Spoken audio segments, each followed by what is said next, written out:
Hey, I'm Diana Taurasi from the Phoenix Mercury, and you're listening to the 3 Point Conversion Radio.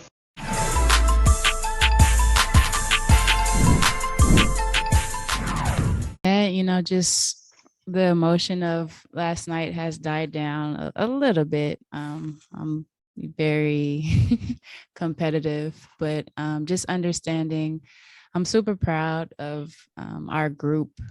Um, with a lot of things that happened this year, we can pinpoint all of those things without being super specific, but understanding that the resiliency that was shown through the adversity, the game last night, the effort, the energy, the amount of pride that our players continue to play with. Um, First year going through it with this group, learned a lot, experienced a lot, and again, just very, very proud of the crew and what they brought on a day-to-day basis, and really decompressing a little bit, but I'm honestly looking forward to jumping right back in preparation for next year. All right, thanks a lot, Coach. Let's go ahead and open up for questions with Percy Allen. Percy, go ahead and kick us off. Awesome. Hey, Coach, I'm just wondering, obviously it's just 24 hours old, but if there's one or two things that you could change from this season, what would they be? I'll give you the cliche, and maybe I'll just give you a me answer. I would have obviously wanted us to remain healthy. I think healthy with no Olympics. But the deeper answer for me is that I wouldn't have it happened exactly the way it should have happened or needed to happen, because something about going through an experience or an adverse experience or a difficult situation, it brings greatness out of people. It brings something different out of people, and this stretched me in a way that I haven't been stretched in a long time. And from a coaching standpoint, just understanding more about myself and what it takes to do this job. So yes, I would have like things to in a perfect world, have a smooth sailing, but I think for this group and for me in particular in my leadership and the players that we have coming back, it happened the way it should have happened. And that's what I'm going to take this season as. Are there one or two aspects of this season that you're most proud of? Yes, winning the Commissioner Cup, that's cool.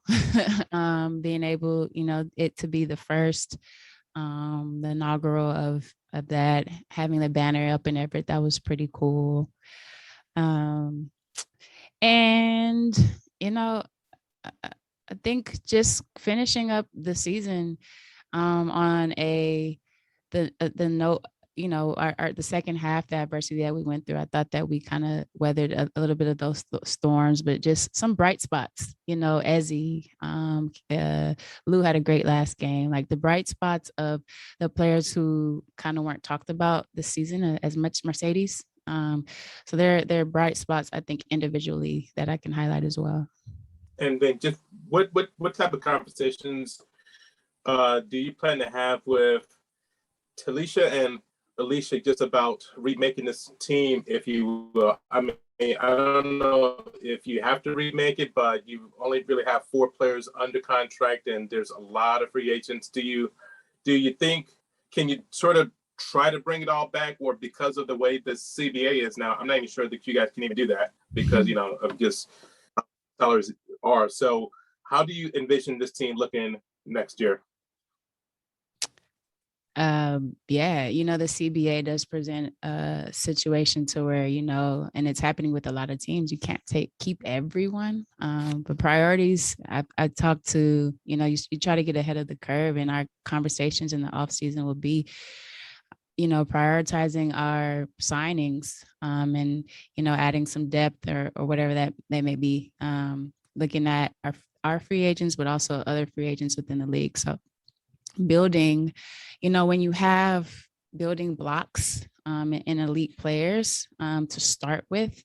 And it's never a rebuild more so than a reload. And I think that's kind of, you have to approach the situation of complementary players and players who will add value. And I'm so excited about this off seasons because it's my first time to kind of be within those conversations and,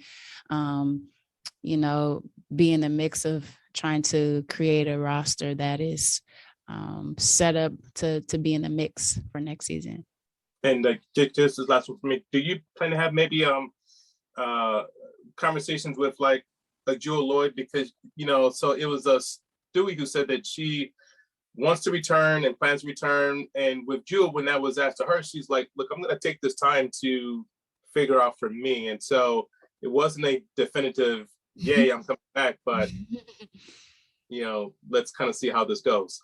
Yeah, I mean, as she should. She's in a situation where, she's in the driver's seat in her decision making. And I mean, the ball is in her court. We know that we want, is my cell pitch right here, Percy? Jewel knows what's up. She knows that, if I'm here, I want her here, we want her here. And she's had an amazing year and I value her so much. I'm so proud of her in that. And she deserves it. She deserves the time to make a decision and take time with her decision. And we should value that and give her that space. Awesome, Coach. Thank you for your time. No problem. Thank you. All right, and let's go ahead and go with Jeff Brown. Jeff, go ahead. Hey, Coach, what are some characteristics of players? Obviously, I'm not expecting you to name like, current free agents or anything, but just characteristics that you really want to have on your basketball team. First and foremost, that we have to have, the toughness. We talk about all the time here, we call it like a dog mentality. We have to have tough-minded players.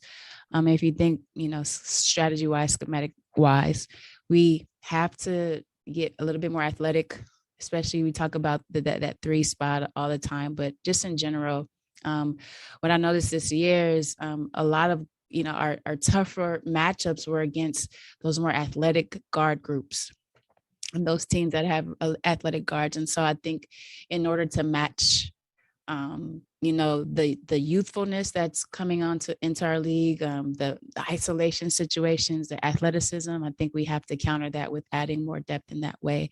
And obviously, we've shot the three well. We gotta have another shooting big to stretch the floor, in my opinion. Now I'm giving you guys kind of in depth, right? Super specific, but we have a good core to work around. Obviously, is free agency. We understand if we sign the players that we need to sign. Those are kind of three specific areas that I think we can improve in. Hey, if you want to give us super specific answers, we'll take that all day. You're baiting me, Jeff. You're baiting me. So we talked to players obviously about, what are the skills you want to develop in the off season? As a head coach, what are the areas that you look to improve upon for next season? I mean, I'm going to take this time to really go to some NBA games, training camps. I have a few connections in that way.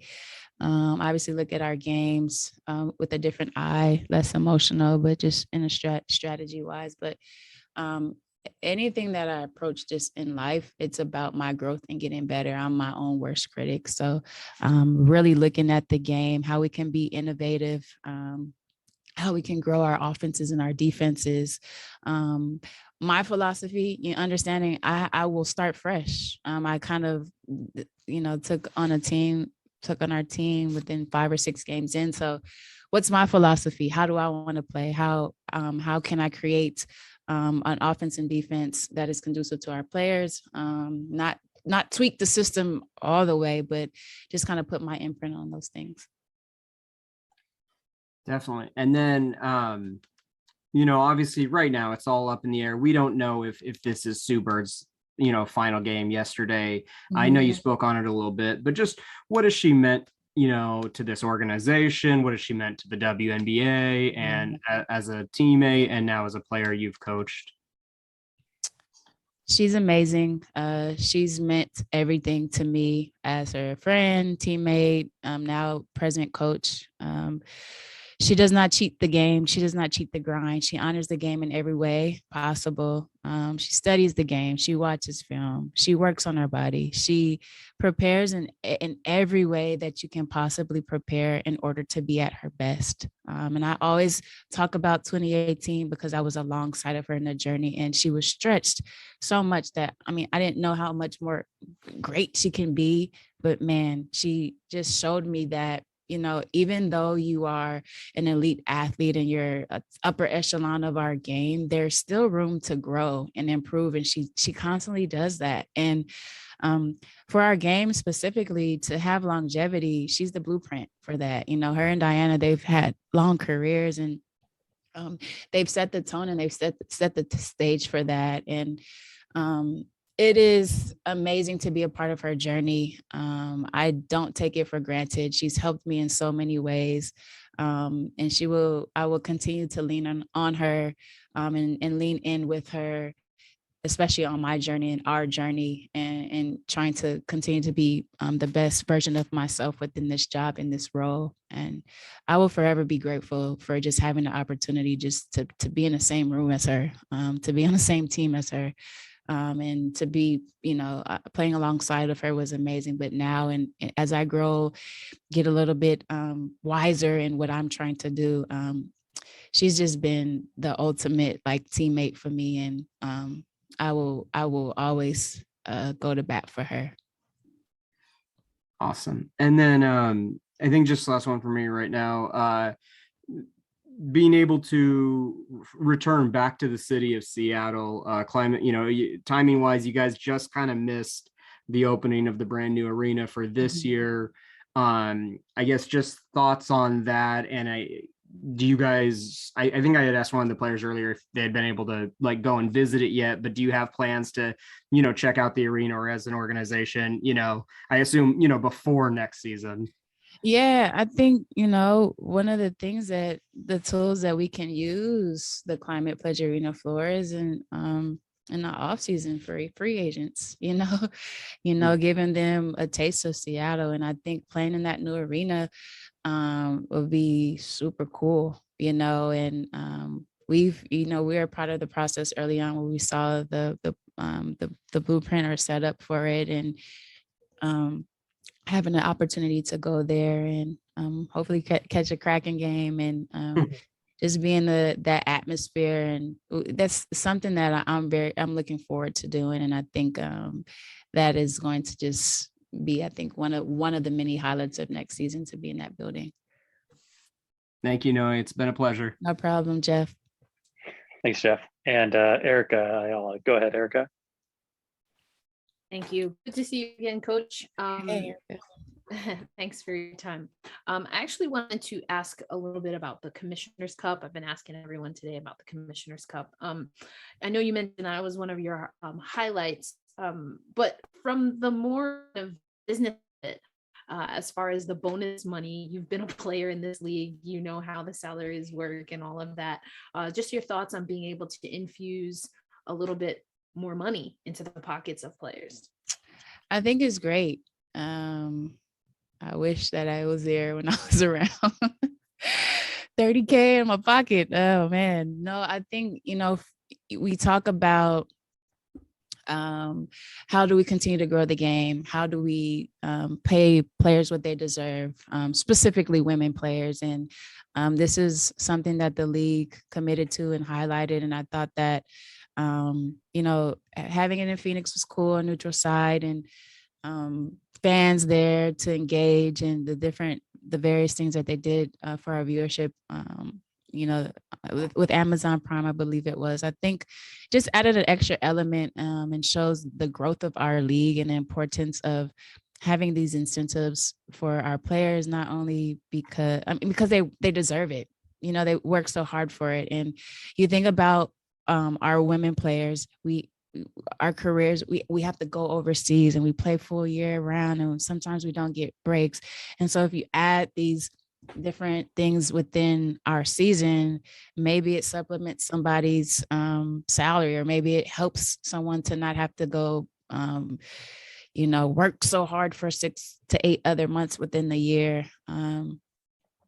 And I think it's important to continue to grow in that way, especially with our players, because, they should get paid with what they deserve. And if we can continue to increase that, I think it helps I grow the game even more.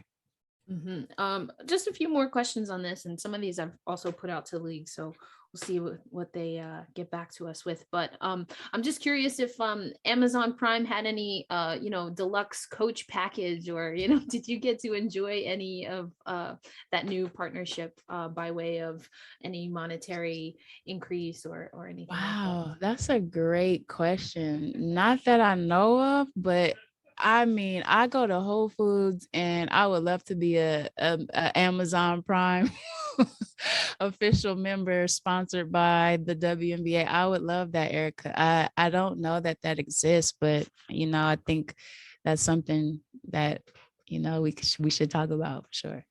All right, we'll see if there's anything coming your way by winning the Commissioner's Cup or being part of that. Also, I know that we spoke to Sierra, and she was really great at breaking some of this down.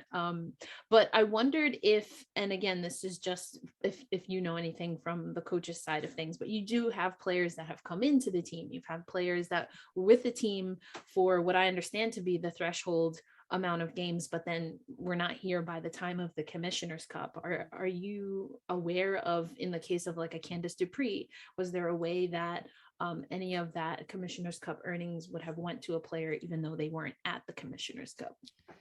Yeah, I'm not well versed on how it got broken down. I know Talisa talked to me about it, and she was in talks with the league about it, how they broke it down. But I know to play in that game was already a set amount of money, whatever that was. And it was up to the league to break down the amount of games that were played and how much, and again, this is kind of the growth of what we had to establishes. This is probably something that the league wasn't prepared for, and understanding that we have multiple players play within those Commissioner Cup games, and who gets what, and how do you decide, and what is the percentage of that, and that was broken down in a way. So to answer your question, there is a path to that. I'm not well versed in that, but I know playing in that actual game established a certain threshold of that money. Got you. And finally, this is a question that I've been asking everyone. There is the pot of money, regardless of what the percentage is. I mean, I guess the maximum that a player could get is more than the max that they would get for winning a WNBA title. So your Storm players that won a title last year made more, as far as bonus money anyway, by winning the Commissioner's Cup. And by winning the Commissioner's Cup, they will have won more money or earned more money, bonus money, than whomever wins the title today. Just curious your thoughts on that. Yeah, I mean, again, another form of incentivizing, right? I think as we grow within our league, can the coaches get some of that Commissioner Cup money too?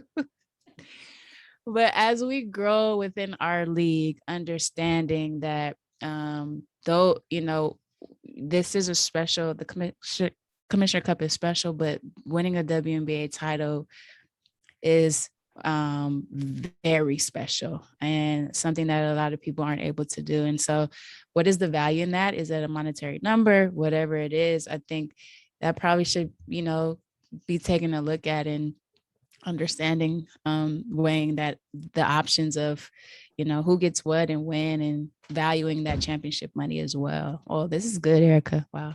I don't have a good answer for you. I'm just like, listen, the questions are making me think. Yeah. The answer is the answer, that's why we're asking. I'm just curious. And since we had y'all figured, and we'll see where Connecticut ends up, because their answers could be interesting as well. So yeah, absolutely. Absolutely. Well, thank you for talking some business with us. Yeah, no problem.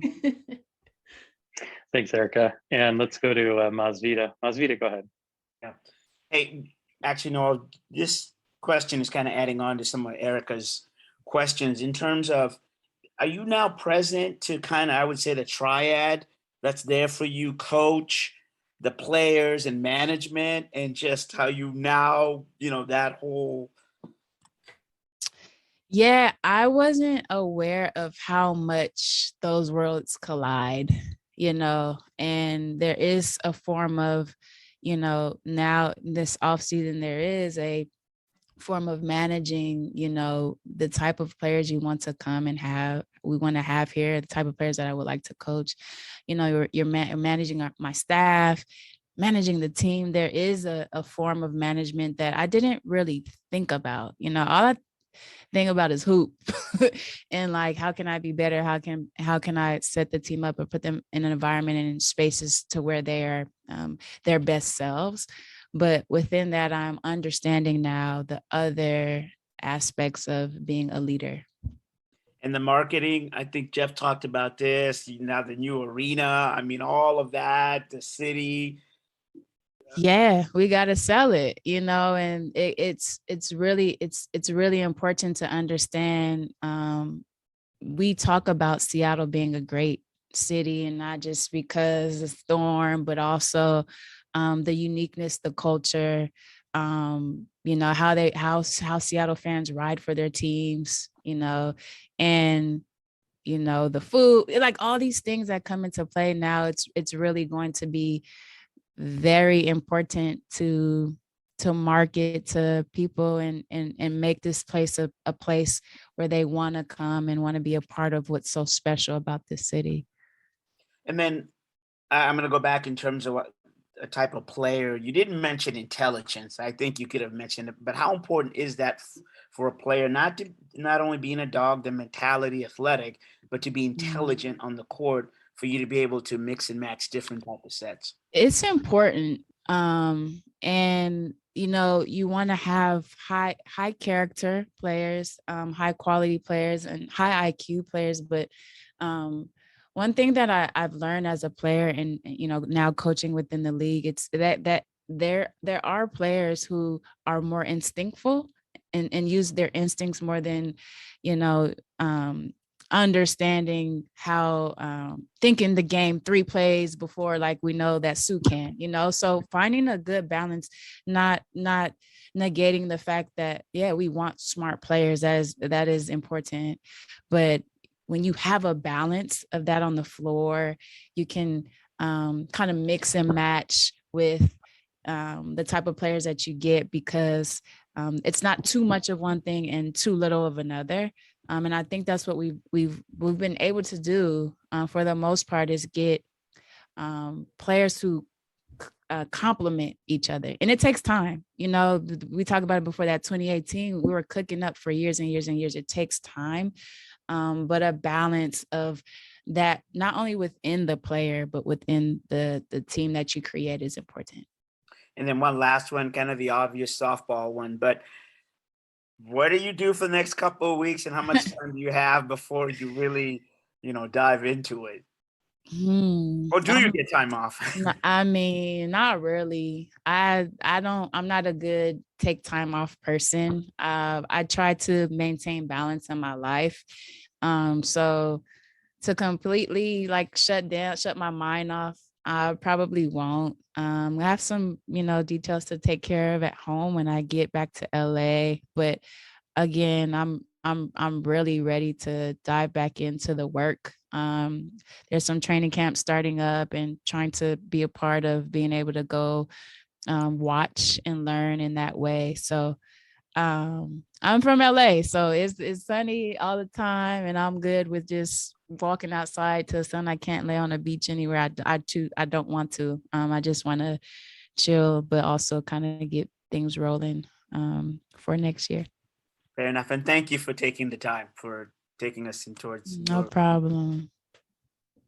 Thanks, Masvita. I appreciate everything you all have done this year as well. And real quick, before we get to you, Lindsay D'Arcangelo was not able to join us today, but did have a question she wanted to get your opinion on, Coach. She's wondering,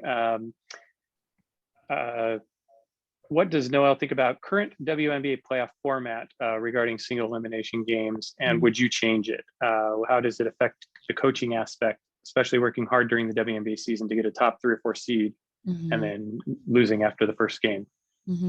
Yeah, I think I'm pretty torn between. I would like a sweet spot of the playoff format. So yeah, you work really hard to get to the playoffs. You deserve to be in a series. The single elimination game for first round maybe brings some excitement, but that third and fourth seed, I mean, you look at Minnesota and what they did at the end of the year. You look at how Phoenix started playing at the end. Like it just gives teams a chance to duke it out in the playoffs with a series, and creates these rivalries. We talked about that as well. But what I do like is the balanced schedule. So, it used to be West and East for a good while, and a lot of teams that were in the Eastern Conference had worse records than teams who are missing playoffs in the West. So providing a balanced schedule helps with travel, with all those things, and usually it works with itself out as far as the best teams are usually playing each other at the end. But I think at least a second round series, I'm kind of like leaning toward now as well. Best out of 3, whatever it is. I think those top seeds deserve that. I'm not just saying it because we were. Understood. All right. Thanks for that. And then our last one, M, fire away. Great. I'll start off. This is going to sound kind of like a joke, but I promise it's serious. You just touched on the LA Sun. I'm wondering if, adjusting from the sun in LA to, this last day of the sun up in Seattle, if that was an adjustment in terms of mental health. I know for me, going from like New York to North Carolina in terms of the heat, less snow, it certainly helped me. Yeah, one thing about Seattle in the spring and summer is it's beautiful, especially the summers. So we usually miss this last part of Seattle, the rainy part, and so I think I get the best of both worlds because I come right in on time with that. But definitely, there's the aspect of that good weather, feeling good, playing into your whole mental being. Great. Wanted to ask a few technical questions first. One of the things was during Ezzy's exit interview, she was asked if she saw herself more as a 4 or 5. I know that's definitely contention with some people. What do you see her as, and what skills does she need to develop either positionality? Positionless. I'll go like that route. I think Ezzy, like we saw, she has an ability to shoot the 3. She has an ability to guard multiple positions. She guarded Griner. She finishes well around the rim. Obviously she's super young, and there are things that that we will continue to help her hone in skill set wise. And because she's so young, we have to remember, like, she's a college player playing in the pros, and understanding there's a learning curve for her. But I think for her, just continuing to be a student of the game. We are in systems in this league where when you learn players and know players, and you are able to pick up on details and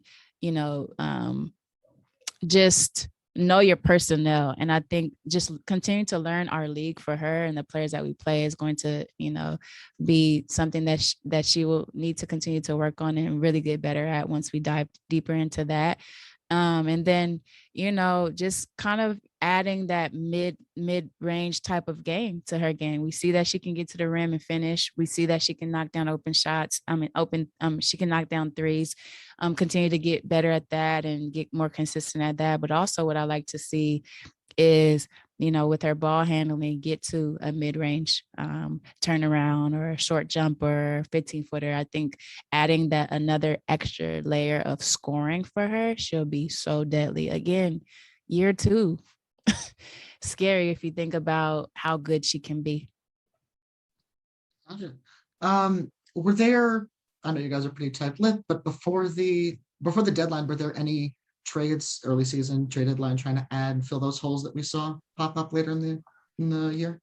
Yeah, there were, but nothing, that we could solidify and kind of get done. So the thought process was always there to add at that time a big, but just kind of couldn't get that done. Any players in particular you were looking at? And then also, did you guys inquire down to Atlanta when the Carter situation started kicking off? What was the last part? Did we? The first part was what like bigs in particular that you mentioned, and then the second one was once the Carter situation started happening in Atlanta, did you guys inquire down there? Well, I'm the coach. I'm not the GM. I don't make those calls, but no comment on that. Well, no comment on those players. Fair enough. I know for a lot of front offices, they can get a little stretched in term when it comes to evaluating, college players draft time. Yeah. What's the timeline for you guys when you start really doing film studies, really doing background checks on those players and figuring out your own draft board? That's a great question. And that's something in my first off season I'm going to kind of, start to lock in on. Like I said, I'm not taking that, maybe take a day or two off, but just kind of divvying out and scheming, scheduling, prioritizing, because that's huge. It's not just about quantity, but quality in what we do.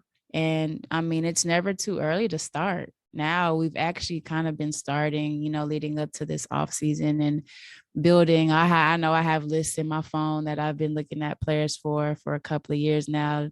And, really locking in on what we need, where we'll be in the draft, other teams' draft positioning, and all of those things that come into play when either you're trying to acquire players or build rosters, whatever that case is. I'm more apt to say starting sooner than later, but this is my first go around, so maybe I'll have a better answer for you in a little while. Gotcha. And I know Percy's mentioned before about the number of players you have under contract.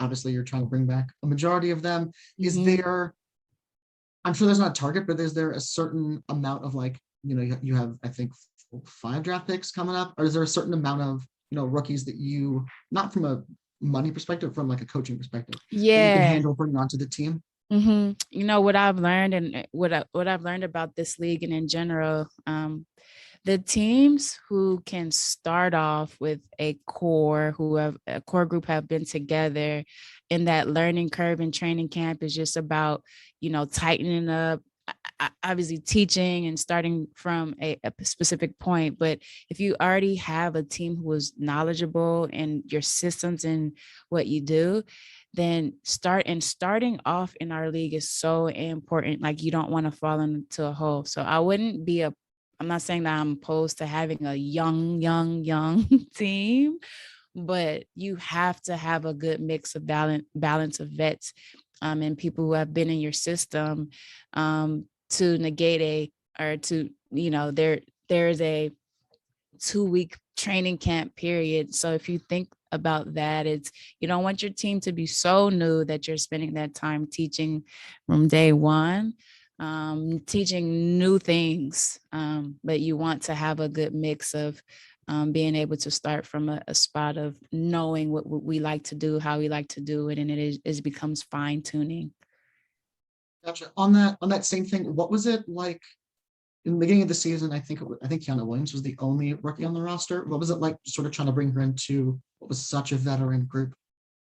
It was great because honestly, we had a lot of high IQ rookies in camp, and we had a quality camp, and we didn't even have a lot of our players who are on our roster right now. And Kiana picked up, our concepts fast. And, it helps when you have a player like that who can just jump right in and, whether it's, she's asking questions or just picking things up on her own. I think she was a rookie who I saw obviously had to learn, other things, and she didn't know everything, and she didn't pick things up all the way on the first try. But I think it really helped. That learning curve for her was not as steep as a curve because she caught on to a lot of things really quickly. Great, thank you. You're welcome. Caught me off guard. There. Sorry about that. Let's go to last lap here. We're going to just finish up and follow up with Percy had one more and Jeff Brown has one more as Don't well. let them do you like that, Percy. It's all right. It's all right. I'm used to it. Hey, Coach, M's question really got me thinking. So it seemed that maybe for the first time in a long time, that you're going to have a lot of players who won't go overseas this year.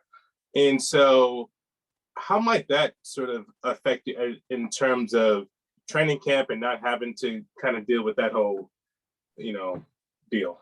It helps. I think about multiple things. One, their bodies, giving them their bodies a break, and understanding they have time to just work on their game. A lot of times players don't have that time. You think about NBA players having a whole season. So having that time to work on their game, and then being at training camp on day one. I mean, and a lot of players, like if majority of the team is there, like we are starting on a good note and starting in a way that, again, it becomes refresh, reiterate, fine tune, and anything new that we have within our systems, obviously, to have your players there to pick them up on day one. It just helps with the process and the journey. And I think, you think about the ability to, again, with free agents and selling and marketing, having your players here to sell it and market is, as a coach and as a GM in an organization, we can talk highly about all the things that are so great about Seattle, but as a player who've actually been in it and has experience, to have players around to help with that. And I also think about the ability for them to have a mini camp on their own somewhere, work out together, hang out together, and get that camaraderie early on, that chemistry early on. And I think there's a lot of benefits for players, for our players being here specifically during the off season. And then too, like that right there, being able to have a mini camp kind of on their own, that'd be great. But you don't really have a lot of, there's only 4 players on the contract, so there's that part of it. Like, who would really So organize? you think? Hey, and then the idea of I don't think you guys have had more than 2 rookies on a team since I don't know when. I mean, but in terms of the roster construction for next year, you may need to do that. I mean, this with this team, it's been so long that you guys had no use for your rookies. Like, you would stash them, you would send them away. But do you think that mentality may change? Because it may seem, well, if you pay your top 3 players, the max deal, kind of it'll be a top heavy in terms of where you're giving your dollars. Yeah, you definitely have to have a balance, but I think there are strategic ways in having, younger players or smaller contract players who are still kind of experienced within our league, so if it becomes a draft pick, there's also a developmental aspect that, the younger players can have, even if they're on a roster, that it's beneficial to have them, for if not that year, for a future year. But yeah, that's the balance of not just saying, oh, we have to get rookies because we're so top heavy, but is there a strategic way to get, players, younger players who maybe have 1 or 2 more years of experience, though in a smaller salary, that is still conducive to what we want to build upon as a team, and players who fit our system. So I think there's a lot of strategy within that. I'm not going to talk numbers because I'm not good at it's not for my pay grade, but there has to be balance, and that doesn't necessarily have to be in a rookie, but it can be in a player who has had a couple of years in this league. Well, I saw a point guard on Saturday that might be able to give you some, minutes if she do that. Sign me up to a 10-day. Let them know, Percy. Right. Jump shots still good. Right? I mean, it looks a little wet. So that's now, can you guys even do like a player coach deal? I don't know. I'm gonna be honest. I'll give you 2 up and backs and I'm gassed. So I'll be no good. Just put me in the corner. I might knock down a shot for you. All right now. Thanks, Percy. And let's wrap up today with Jeff Brown. Jeff, go ahead. I wanted to go back to the playoff formatting with the WNBA. It just seems like from, talking with different players, even just not even after you guys lost, but just even before that, most of the players are not really happy with the single game eliminations. Mhm. And, you look at like the fan responses on Twitter and things like that, they're not really happy with the single elimination games overall. Okay. As far as like a change like that would take place, is that on like the owners of the teams to talk with Commissioner Engelbert, or Mhm. is it the general managers? Mhm. Because obviously I assume it's not just like the players, but I guess I'm more curious of if they wanted to make that change, where does that come from? Yeah, and from my limited knowledge, I would say that it's a mix of ownership because you look at the footprint of a season, and specifically, what's coming up next year, World Cup. You have to think about the days in which you have to make this happen. And so I think that comes into play from a business standpoint. How many regular season games does from a business aspect of an organization is needed for or wanted for our league, for our teams. And then from there, like what does playoffs look like with that footprint? And I think that's the biggest thing that I'm learning is there's some strategy that goes into like there's a reason why the playoffs have to continue to be that the way they are, or there is talks about changing it, but within that change, how does that impact the days of our season, and could it be changed? Because if you think about it, Jeff, if you go balanced schedule, and I know you know this, but just kind of talking it through with you guys, if you go balanced schedule and your first round matchup of a series now becomes, we're playing Connecticut. You know what I mean? Now think about the travel that comes within, like, how does home court advantage work? Like, we don't charter. So how much days in between those games do you needs? You know what I mean? So if it was just West and East, those semifinals or those first round matchups would be a little bit easier logistic wise because we're right in the same region. And so I think those are things you have to take into account if you're thinking about, if you want to keep the balance, okay, cool. But then if you want a series, like what happens when you play teams who aren't in the same region? No, that makes a lot of sense for sure. But and then it's not necessarily tied to the CBA, is it? As far as, yeah, that I'm not sure about. I don't want to speak on something that I don't know, so I'm not quite sure. Okay. Because I know like I got to speak with the commissioner, I think it was before the start of this season. And I know she had kind of talked about expansion, like as far as I had asked her both about expansion with roster sizes and with brand new teams and new cities. And she did mention then that like expansion of teams could be possible before the CBA is up at the end of 2027. Okay.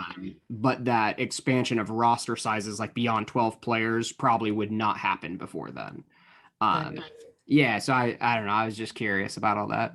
Yeah, I mean, maybe there's something that, but it's interesting because it feels like it's something that is being talked about and what they're willing to change or have that conversation about it. So I don't think it's tied to 2027. I think there is some room to change it, Cool. Thank you so much. Yeah, no problem. And hey, we just want to thank all of you for joining us. We got the B Writer crew here. We appreciate everybody being along. And Erica, thanks for joining the ride here at the very end. We appreciate you as well. We'll hope to see everybody back here joining us next year. Thanks for your coverage. Thank you, everybody. Really appreciate you guys. All right, take care. Thanks, Jeff. Thanks, Jeff. Thanks, everybody. Bye-bye.